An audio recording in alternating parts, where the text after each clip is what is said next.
de nuestras clases, hablando un poquitito del ambiente, cómo influye en la salud.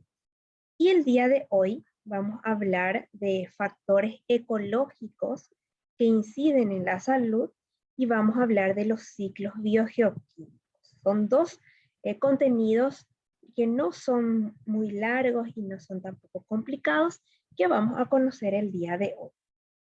Entonces, en primer lugar, cuando nosotros nos preguntamos qué es un factor ecológico, un factor ecológico es cualquier elemento del medio que puede actuar directamente sobre los seres vivos, algo que puede modificar a los seres vivos o que puede causar diferencias entre los seres vivos. Y principalmente estas reacciones que pueden causar los factores ecológicos a los seres vivos pueden ser cambios en su morfología, es decir, en su estructura, en su fisiología, es decir, en cómo funcionan, o en su comportamiento, es decir, cómo actúan en una determinada situación. Son, digamos, las tres maneras en las cuales estos factores pueden afectar a los seres vivos. ¿Y cuáles pueden ser estos factores ecológicos? Vamos a estudiar tres de ellos. El primero es la temperatura. La temperatura es el elemento climático del clima más importante porque afecta a los procesos metabólicos. La temperatura regula, interviene lo que son procesos como la fotosíntesis, esa utilización de la energía solar para que el vegetal, a partir de sustancias simples, pueda formar sustancias complejas. Rige también el proceso de la respiración, la obtención de energía por parte de los seres vivos y rige el fenómeno de la digestión, es decir, el aprovechamiento nutricional de la ingesta alimentaria que cada uno de nosotros realiza, o sea, cada uno de los seres vivos.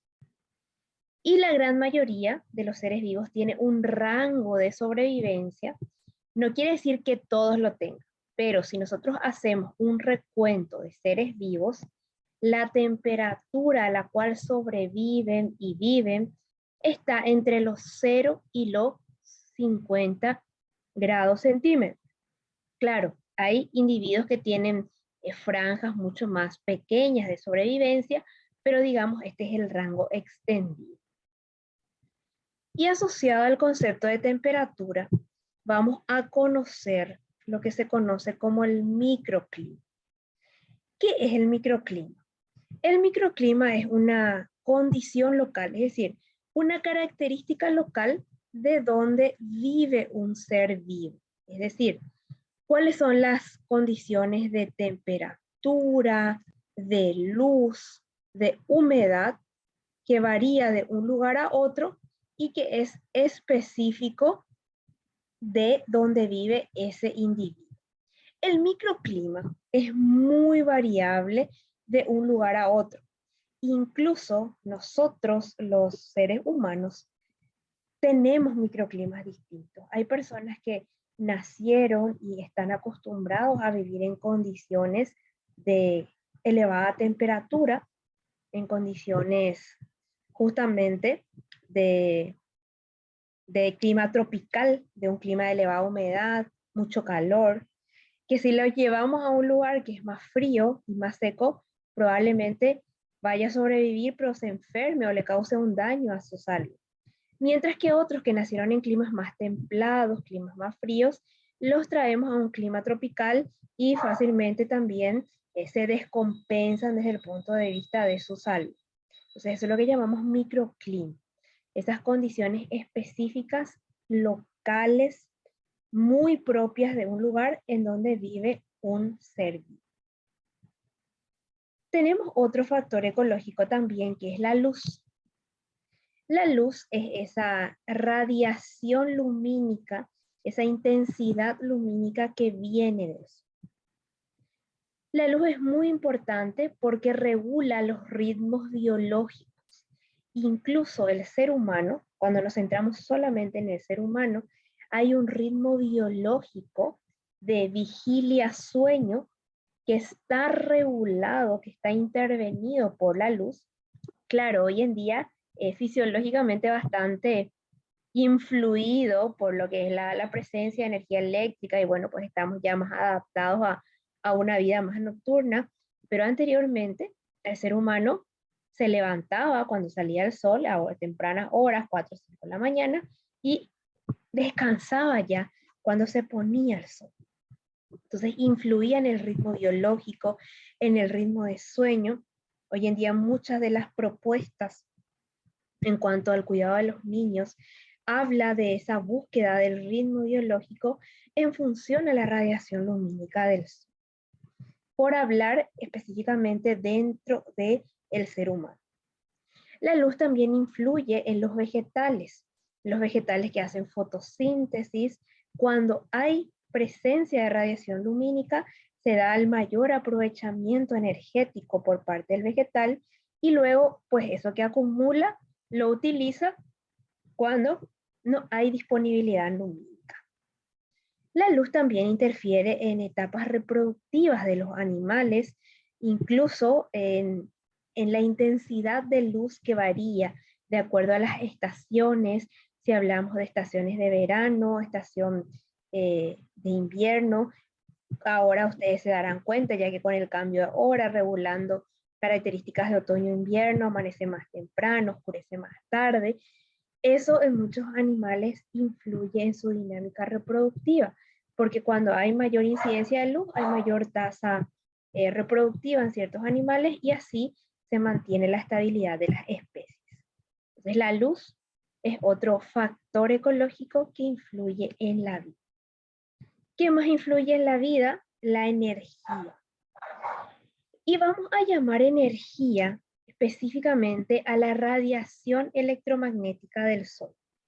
Y aquí vamos a hacer el recuento de que el Sol brinda dos importantes factores ecológicos. Por más que el recurso es el mismo, es el Sol, es la estrella que regula la vida en el planeta Tierra, tiene dos tipos de impacto. Uno de ellos es la radiación lumínica, es decir, la presencia de luz. Y el otro es la radiación electromagnética. La radiación electromagnética del Sol, nosotros la recibimos filtrada, es decir, el Sol emite una determinada cantidad de radiación electromagnética, esa radiación llega al planeta Tierra, pasa por un primer filtro, lo que sería un primer colador, que es la capa de ozono, de ahí la importancia que tiene la capa de ozono, que solamente deja pasar una fracción de esta radiación electromagnética que está comprendida entre 400 y 800 nanómetros, o lo que podemos llamar también 0,4 y 0,8 micrómetros. Esta franja de energía es la que permite la vida sobre la Tierra. Si ingresase una franja menor, es decir, si ingresase desde 0,3 o si ingresase más de 0,8, ya se va a desregular toda la vida sobre la Tierra.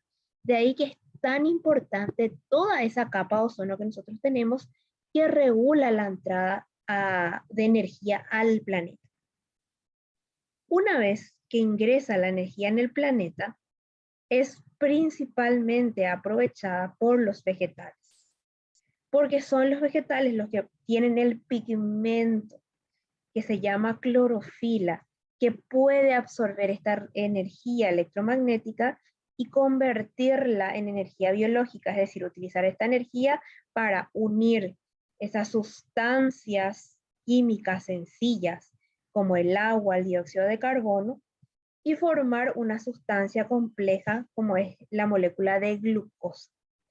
Entonces, es muy importante esta radiación electromagnética que se recibe de fuente solar para lo que es el proceso de la vida mismo sobre la Tierra. Porque si los vegetales no aprovechasen esta radiación electromagnética, no generarían su alimento, por lo tanto no se podrían no podría continuar la vida de los vegetales, y si no continúa la vida de los vegetales, no tendrían alimento los herbívoros, ni los consumidores primarios, ni los secundarios. O sea, toda la cadena alimentaria, todos vamos a caer si es que los vegetales no pueden utilizar esta radiación solar. Entonces, estos son los tres principales factores ecológicos que influyen en la vida sobre la Tierra: la temperatura, la luz o energía lumínica que proviene del Sol y la radiación electromagnética o la energía que proviene también de una fuente solar. Entonces, hablamos de esas dos importantes fuentes de energía: la fuente de energía solar, que es la que va a regir todo lo que son los ritmos biológicos, todo lo que es el clima.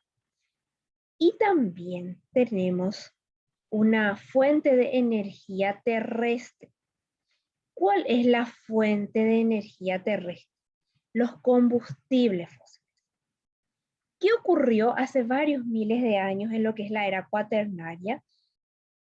Hubieron muchos residuos orgánicos por la vegetación y por los animales que vivían sobre la Tierra, que quedaron confinados en condiciones de presiones y apretadísimas, y fueron descomponiéndose de manera lenta hasta dar origen a lo que hoy en día le conocemos como combustibles fósiles, el petróleo. Este petróleo es una fuente de energía terrestre, se llama terrestre porque se originó en el planeta Tierra a partir de productos terrestres que que pueden ser utilizadas para diferentes actividades humanas, para la industria, para la movilidad.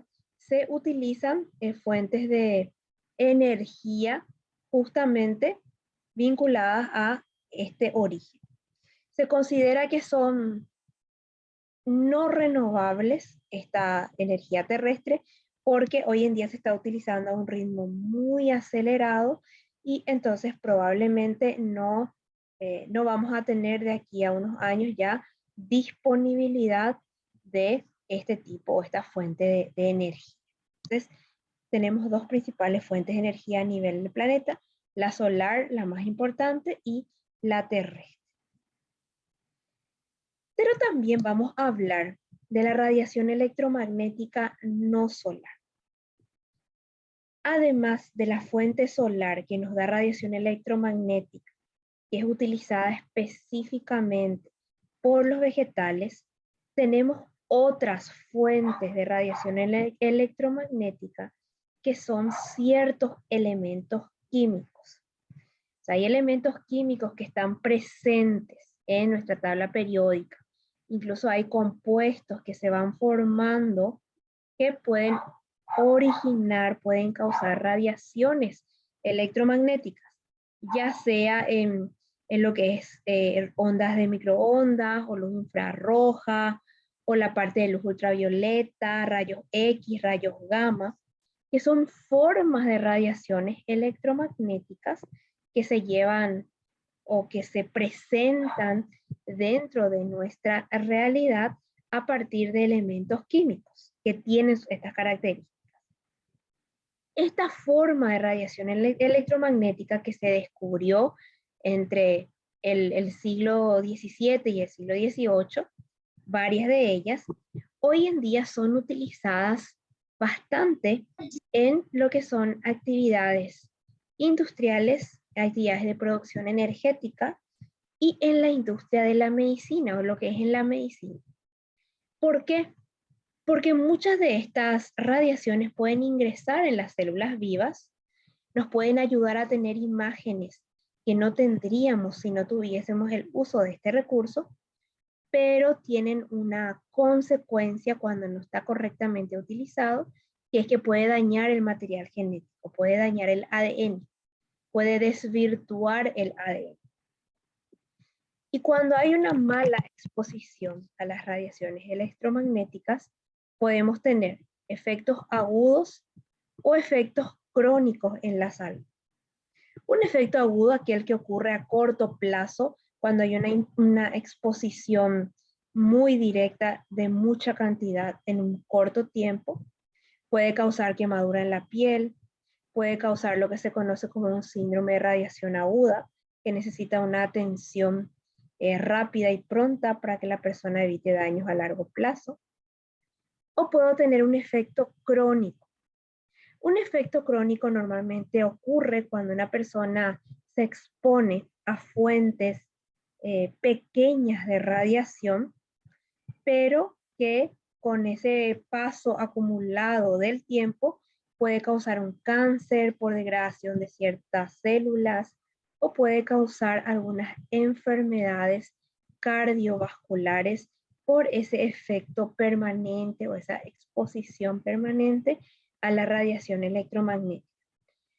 Entonces, importante tener presente que cuando hablamos de que esta radiación puede causar algún impacto en la salud, no nos estamos refiriendo a la radiación solar, sino nos estamos refiriendo a la radiación electromagnética que se puede originar a partir de elementos químicos que hoy en día se utilizan con diversos fines, desde los industriales hasta los fines médicos.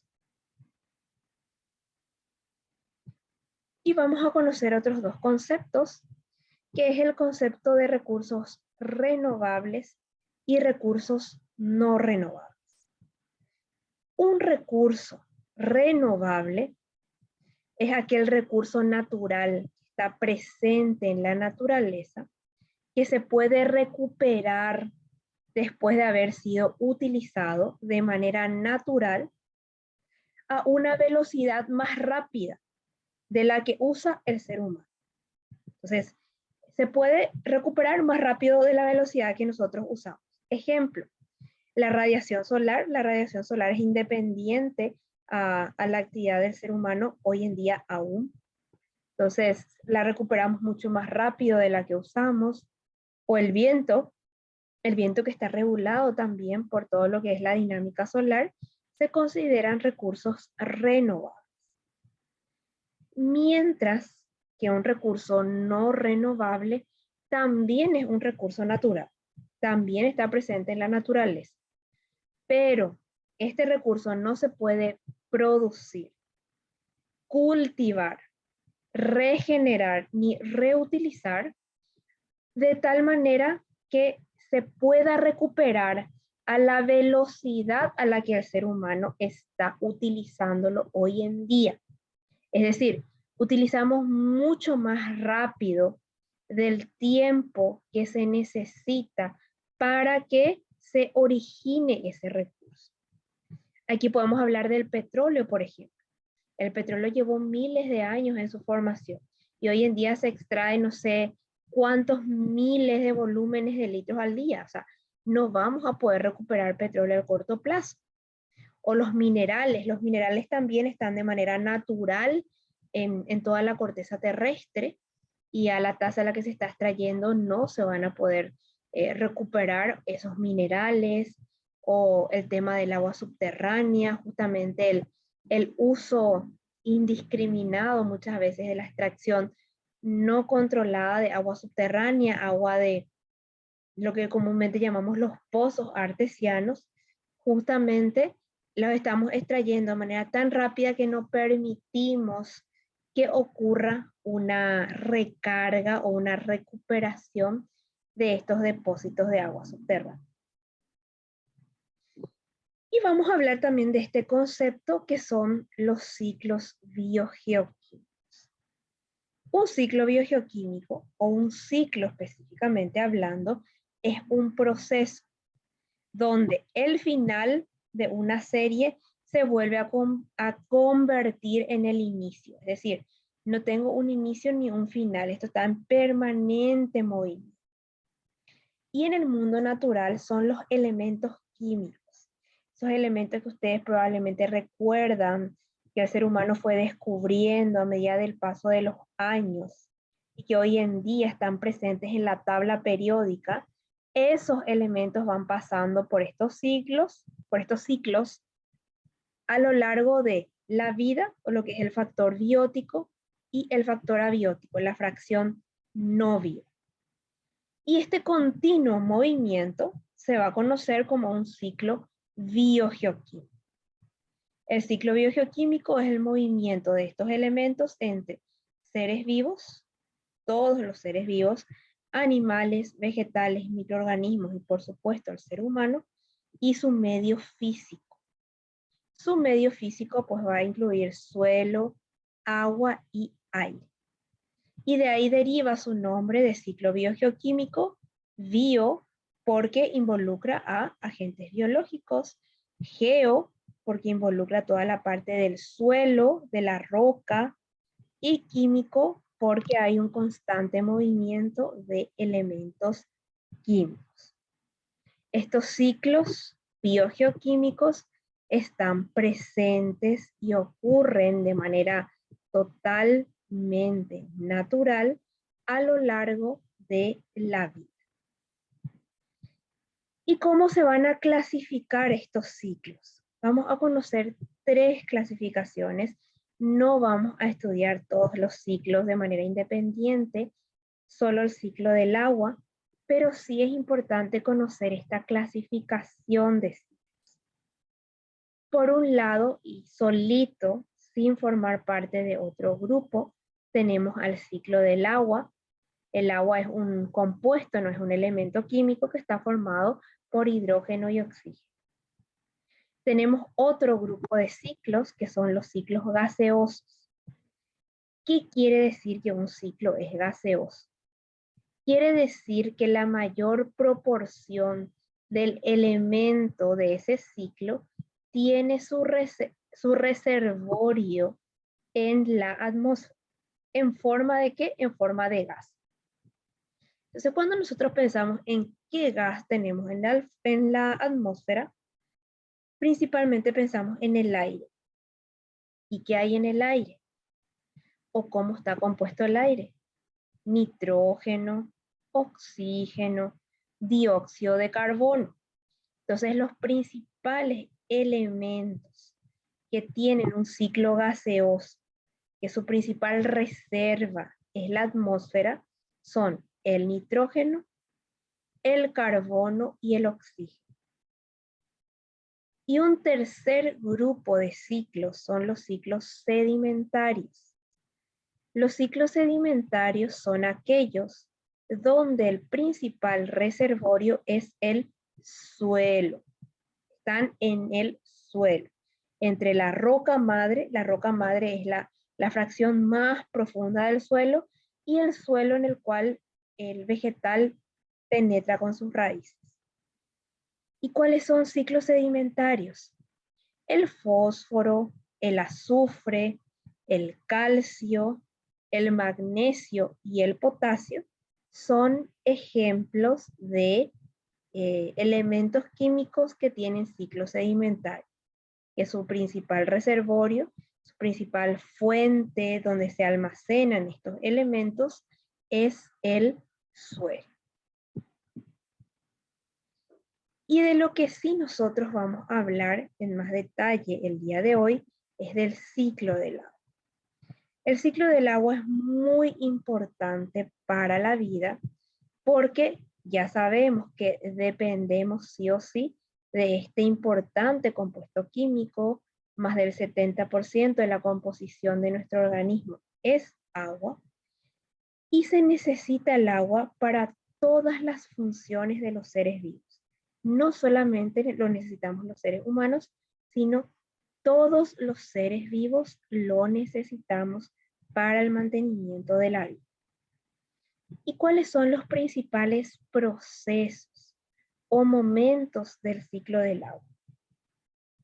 Como hablamos de un movimiento permanente, podríamos, por darle un momento de inicio, considerar el paso del agua que está en la parte terrestre, en el suelo, en los ríos, en los arroyos, incluso del mar. Estos se van a evaporar por acción de la energía solar van a pasar de agua en estado líquido a estado gaseoso y van a ir a la atmósfera en forma de gas. ¿Cuál es la forma gaseosa de gas? Es el vapor de agua. Una vez que estén en la atmósfera, las gotitas, las gotas de agua se van a ir uniendo entre sí hasta llegar a un determinado volumen en un proceso que se llama condensación. Una vez que el agua se condensó, se agrupó, formó un volumen más grande en un resultado al que le vamos a llamar nube, ocurre el siguiente paso, que es la precipitación. La precipitación es el regreso del agua evaporada en forma de agua líquida a la superficie terrestre. O sea, hay un nuevo cambio de estado químico. Va a pasar en forma de vapor a forma líquida al volver en forma de precipitación. Cuando vuelve en forma de precipitación, ¿qué ocurre? Ocurre un fenómeno muy importante también a entender por qué tenemos tantas catástrofes o tuvimos tantas en estos días que llovió muchísimo en nuestro país. Ocurre un momento que se llama intercepción. Intercepción, como lo ven aquí, con P, no con C. La intercepción es un proceso en el cual los vegetales, las plantas, los árboles, retienen un porcentaje de la lluvia en sus hojas, queda retenido. Por eso que, si ustedes se fijan, después de un evento de lluvia, por más que ya haya calmado la lluvia, haya salido el sol, pero ustedes van caminando y pasan cerca de un árbol, sienten que les gotea el árbol. Bueno, ¿por qué les gotea el árbol? Porque el árbol recibe y almacena temporalmente el agua de lluvia en sus hojas, un porcentaje. Este porcentaje que retienen los vegetales en sus hojas es muy importante. ¿Y qué ocurre en zonas urbanas, en las ciudades hoy en día? Que tenemos casi todo el espacio sin árboles, todo el suelo cubierto, no puede llegar el agua al suelo.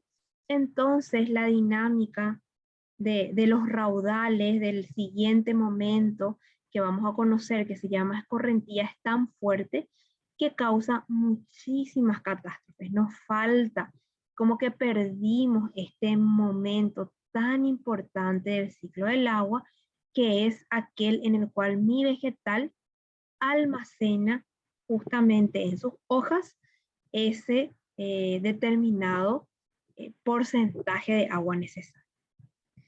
Una vez que queda ya almacenado ese porcentaje en los vegetales, si es que están presentes, el agua llega al suelo. Y cuando el agua llega a un buen suelo, ¿a qué me refiero con un buen suelo? Un suelo que no está cubierto de material, que no tiene asfalto, que no tiene ningún tipo de material de construcción, un suelo natural. Ese suelo natural tiene espacios, no es solamente una fracción mineral, sino que tiene espacios, tiene unos poros, unos macroporos y unos microporos, a través de los cuales ingresa el agua en un proceso que se llama infiltración. Este proceso también es muy importante porque cuando el agua infiltra en estos poros, va a llegar hasta las aguas subterráneas y va a colaborar con ese proceso que se llama recarga de aguas subterráneas. Y recuerdan que dijimos que el agua subterránea es un recurso no renovable y que hoy en día los estamos utilizando a una tasa mucho más rápida de lo que se puede recuperar, porque en muchas ocasiones no se permite a la naturaleza esta recarga de lo que son las napas subterráneas, ¿no? No se permite una buena infiltración y no llega hasta las aguas subterráneas. Entonces, si una vez que ocurrió una precipitación, se interceptó por parte de los árboles, infiltró luego al suelo y todavía me sobra agua, es decir, todavía hay agua que tiene que correr o fluir, va a ocurrir una dinámica natural que recibe el nombre de escorrentía. Y la escorrentía es el movimiento lateral, es decir, cuando el agua se mueve sobre el suelo, no para adentro del suelo, sino sobre el suelo. Si estamos en un suelo natural, normalmente aquí hay un proceso de erosión, porque ustedes saben que el agua tiene fuerza, el agua arrastra suelo.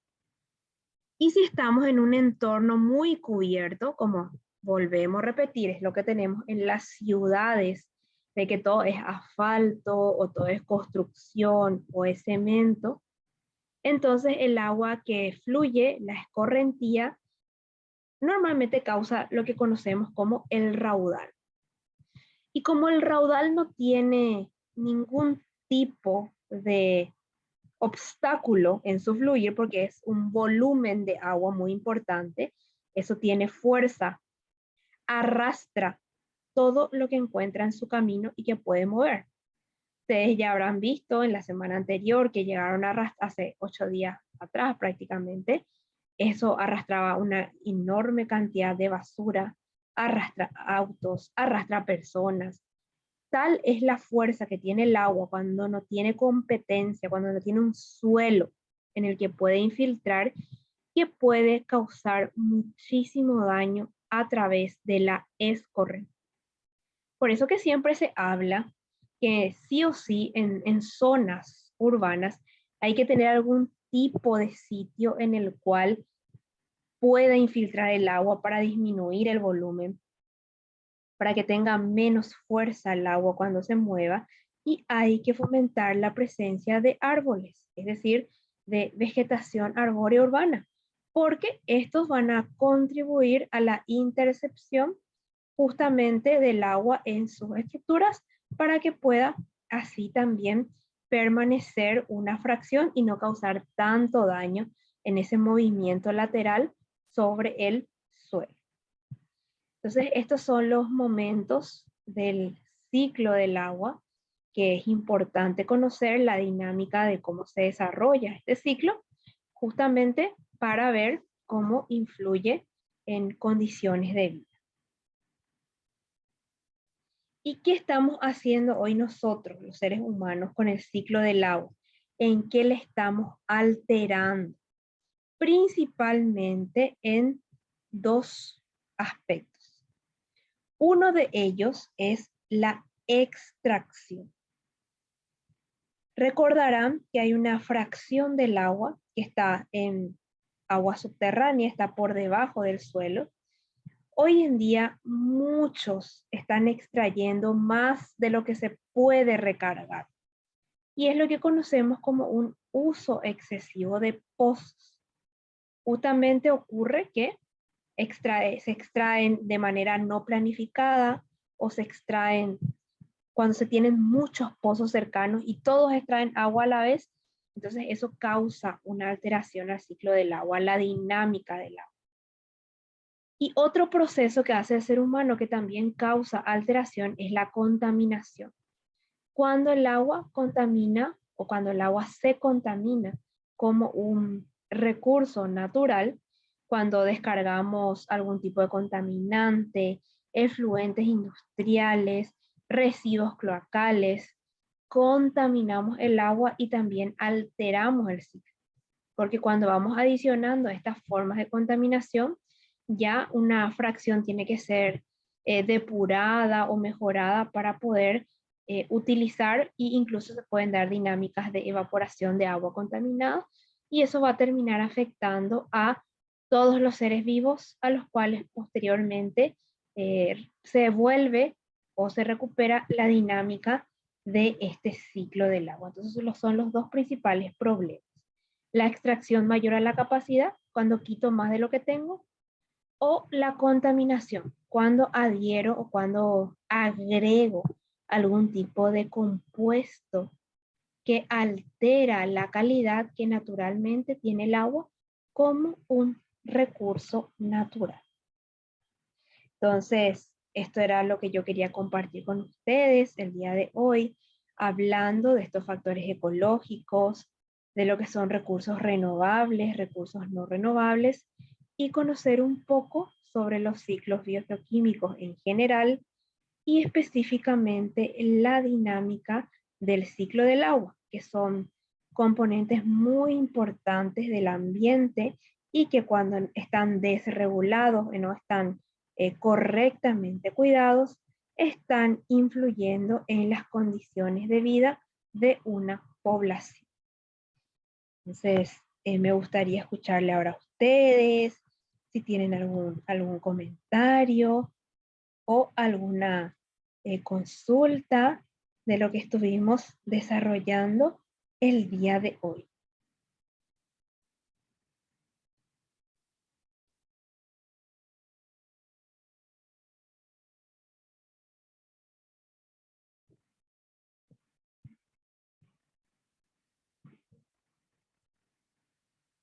Bueno, entonces aprovechar también este espacio para comentarles, para recordarles que tienen disponibles siempre en nuestra aula virtual, en nuestro classroom, los materiales de las clases, tenemos también otros materiales complementarios, tenemos una tarea asociada a la clase que estuvimos realizando la semana pasada. Entonces, es importante siempre eso para ir retroalimentando, así como hoy me consultaron, me parece súper bien. Agradezco muchísimo las consultas porque eso siempre va a estar ayudando a todo lo que es el aprendizaje. Entonces yo hoy les voy a dejar, les voy a eh, publicar el material de nuestra clase el día de hoy. Hay un material complementario interesante si quieren leer sobre efectos de la radiación en la salud. Y con esta clase no tenemos una tarea específica, o sea, no van a llevar una tarea esta semana, van a estar libres, pero sí, siempre les voy a estar recomendando la lectura de todos los materiales y el ir acompañando nuestras actividades para avanzar también en el desarrollo de nuestros contenidos. Que yo les agradezco a todos y a cada uno de ustedes por su participación el día de hoy. Y si no tienen alguna duda, alguna preguntita, nos vamos a volver a encontrar el próximo lunes a las 5 de la tarde para desarrollar nuestro siguiente contenido. Profe, Muchísimas gracias a todos. Si te escucho, adelante. profe, yo estaba leyendo una revista que decía que el 95% del agua consumible en el mundo desperdicia las empresas y que La ni el industria. 5% restante el ser humano común. ¿Qué hay de Sí, cierto en eso, profe? claro. Porque la actividad industrial, la industria en sí, es la que requiere un mayor volumen para la operación de sus acciones, ya sea desde la limpieza hasta el proceso productivo y finalmente todo lo que es distribución de los productos. Entonces, la gran cantidad de agua potable, o sea, agua dulce luego en primer lugar, agua que nosotros podemos consumir, más encima proceso de potabilización, hoy en día es utilizado tanto por actividad industrial como por sector agropecuario. O sea, actividad industrial, industrias en sí, y sector agropecuario son los que llevan el mayor volumen de agua que hoy en día se utiliza a nivel mundial. O sea, no es el consumo por parte del ser humano el que lleva la mayor parte del uso del agua dulce, sino es justamente las actividades industriales y las actividades agropecuarias. Por eso que se habla muchísimo desde la visión ambiental del uso óptimo del agua, o sea, de buscar el proceso productivo, buscar el mecanismo industrial más eficiente o incluso la recirculación del agua para evitar ese uso desmedido que hoy en día sí es efectivamente así como estuviste leyendo.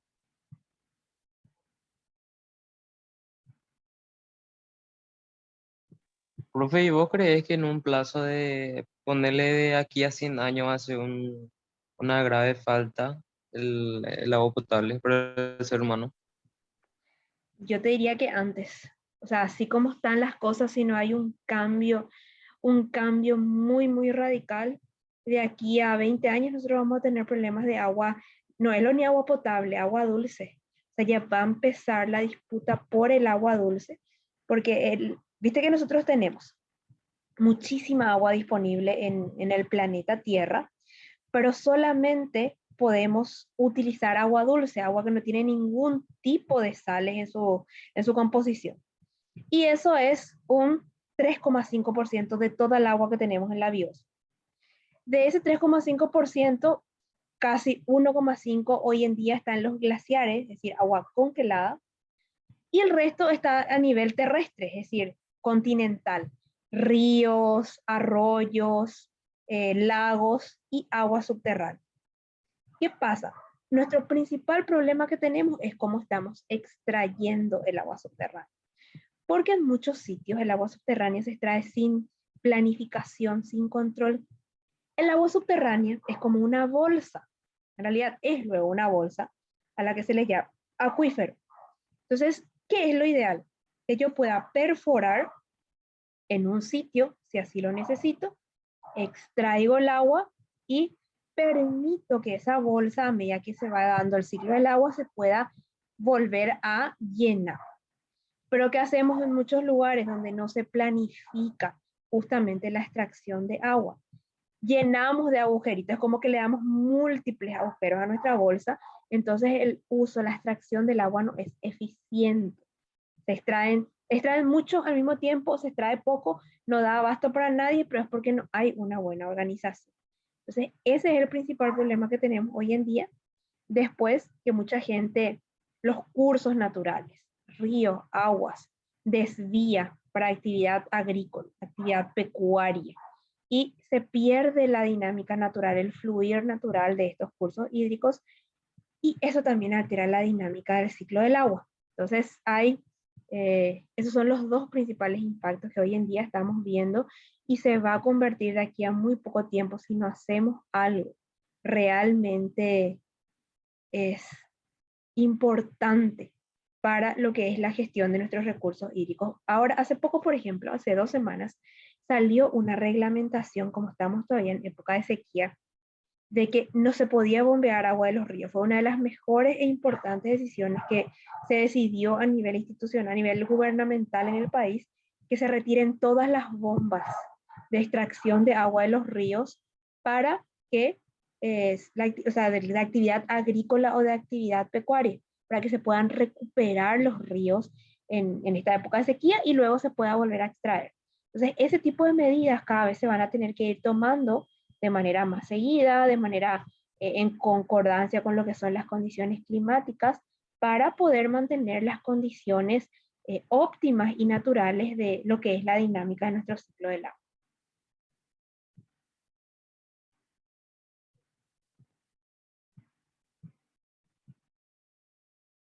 A ver, alguna otra preguntita por ahí.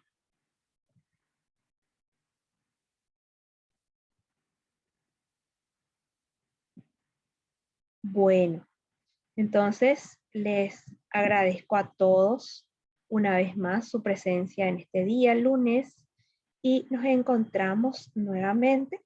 El próximo lunes ya iniciamos el mes de abril a las 5 de la tarde para continuar con el desarrollo de nuestros contenidos. Que tengan todos muy buena tarde. Buenas tardes, profe. Gracias, profesor. Gracias a ustedes.